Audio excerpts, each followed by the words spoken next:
Suku Korowai, suku pedalaman Papua dengan beragam keunikan.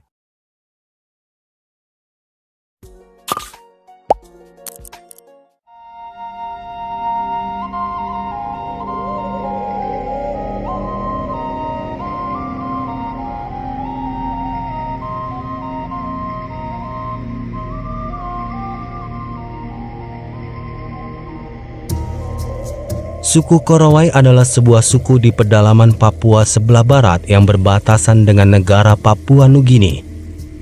Jumlah penduduk suku Korowai diketahui sebanyak lebih dari 3.000 orang.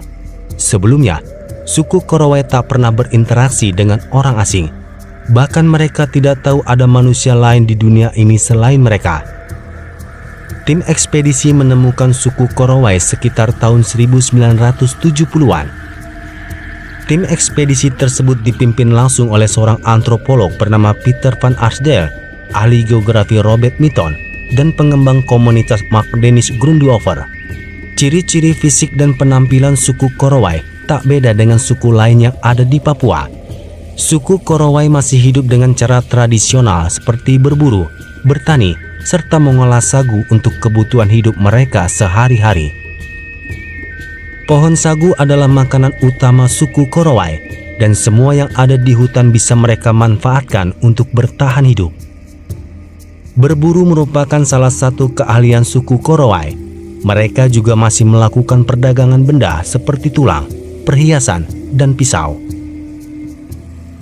Karena suku Korowai benar-benar terisolir, bahkan jika dibandingkan dari suku pedalaman lainnya di Papua sekalipun, alat-alat yang mereka gunakan pun masih sangat sederhana, yakni bambu yang tajam untuk mengiris daging dan bambu untuk menampung air hingga untuk memasak air. Suku Korowai biasanya memiliki peliharaan babi dan anjing. Bagi mereka, babi memiliki nilai sosial dan biasanya digunakan saat ritual atau acara-acara khusus. Sedangkan anjing mereka gunakan sebagai hewan berburu. Dan yang paling menarik dari suku Korowai adalah rumah pohon. Suku Korowai tinggal di rumah pohon yang tingginya tak main-main, bisa mencapai 50 meter lebih. Alasan mereka tinggal di atas pohon ialah agar terhindar dari ancaman makhluk buas, juga roh-roh jahat yang bernama Lalio, yang dipercayai suku Korowai sebagai iblis yang kejam. Lalio diketahui merupakan makhluk yang berjalan seperti mayat hidup dan berkeliaran pada malam hari. Terlepas dari semua alasan tersebut, suku Korowai begitu menghargai nenek moyangnya. Oleh karena itu, mereka juga menganggap bahwa rumah tinggi merupakan warisan leluhur, sehingga mereka merasa nyaman meski mereka harus bersusah payah memanjat pohon yang begitu tinggi.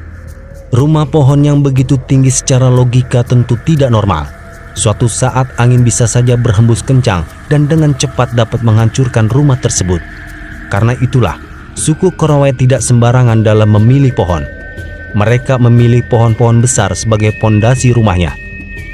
Bahan yang mereka gunakan dari alam dan juga proses pembuatan rumah pohon menggunakan tangan, tanpa bantuan alat modern apapun, dan rangka rumah pohon dari batang-batang kayu kecil dan lantainya menggunakan cabang pohon. Sedangkan untuk dinding dan atap rumah, mereka menggunakan kulit pohon sagu dan daun-daun di hutan. Rata-rata rumah pohon suku Korowai memiliki ukuran sekitar 7 kali 10 meter. Rumah pohon dengan ukuran lebih besar memiliki sekat ruangan dan pintu berbentuk runcing di masing-masing ujung sekat.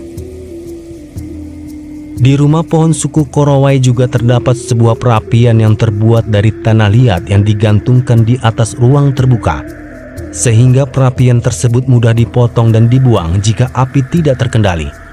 Biasanya, membangun rumah pohon dapat memakan waktu hingga 7 hari lamanya.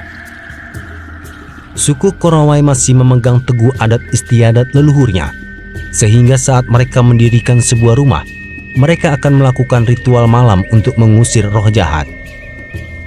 Karena hanya menggunakan bahan alami, konstruksi rumah pohon suku Korowai hanya bertahan hingga 3 tahun lamanya. Selain itu, mereka juga menjaga baik hubungannya dengan dunia roh, karena mereka percaya bahwa semesta ini dipenuhi dengan makhluk spiritual yang berbahaya bagi hidup mereka. Suku Korowai begitu menjunjung tinggi nilai-nilai kesetaraan dalam sebuah hubungan sesama manusia. Begitu setaranya, menjadikan mereka hidup tanpa ada strata sosial seperti kepala suku atau panglima perang. Dalam kehidupan sehari-hari seorang laki-laki dan perempuan sama saja. Misalnya di sebuah rumah tangga, mereka hampir tidak membagi pekerjaan berdasarkan gender. Jadi semua kegiatan mereka lakukan secara bersama-sama. Suku Korowai melihat dari bagaimana posisi seorang wanita, terutama jika ibu mertua dari garis perempuan yang sangat dihormati. Sehingga seorang anak menantu laki-laki harus menjaga tata krama, yaitu tidak boleh menatap wajah mertua perempuannya secara langsung.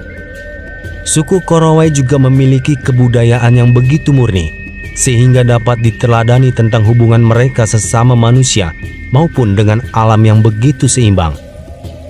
Yang lebih menarik atau menyeramkan dari suku Korowai adalah perilaku kanibalismenya. Namun, kanibalisme yang dilakukan oleh suku Korowai tidak seperti yang ada di cerita horor atau film, dan mereka tidak memakan manusia begitu saja. Suku Korowai tidak tahu apa-apa soal kuman atau penyakit, meskipun khusus untuk batuk mereka menjadikan larva semut sebagai obat. Namun mereka tidak tahu akan penyakit lainnya seperti malaria yang menyerang mereka. Jika ada yang meninggal karena penyakit yang mereka tidak tahu, mereka percaya kalau itu ulah Kakua atau penyihir, dan si Kakua sedang menyamar menjadi salah satu dari mereka. Karena itulah akan ditentukan siapa terduga atas kematian tersebut di antara mereka. Kemudian dengan pengadilan yang mereka adakan, jika terbukti bersalah mereka akan membunuh orang tersebut karena dianggap sebagai penyihir. Kemudian menyantap dagingnya untuk benar-benar memusnahkan si Kakua. Dan untuk ibu hamil dan anak-anak tidak ikut serta dalam hal itu. Setelah memakan habis tubuh Kakua, mereka akan memukul-mukul dinding rumah tinggi mereka dengan kayu sambil bernyanyi semalaman. Orang suku Korowai yang melanggar peraturan juga akan diberikan hukuman yang sama, yaitu menjadi santapan suku Korowai.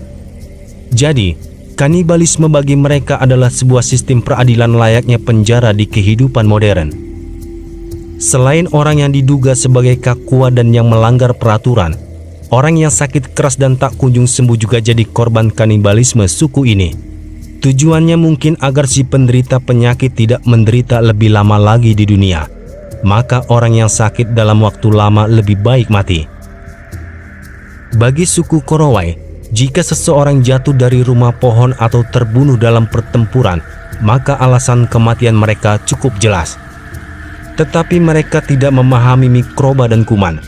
Jadi ketika seseorang mati secara misterius, mereka percaya itu adalah karena seorang Kakua atau penyihir lelaki yang datang dari akhirat. Seorang Kakua harus dibunuh dengan cara dimakan. Namun saat ini sudah banyak warga suku Korowai yang mulai membuka diri dan hidup membaur dengan masyarakat modern lainnya di Papua.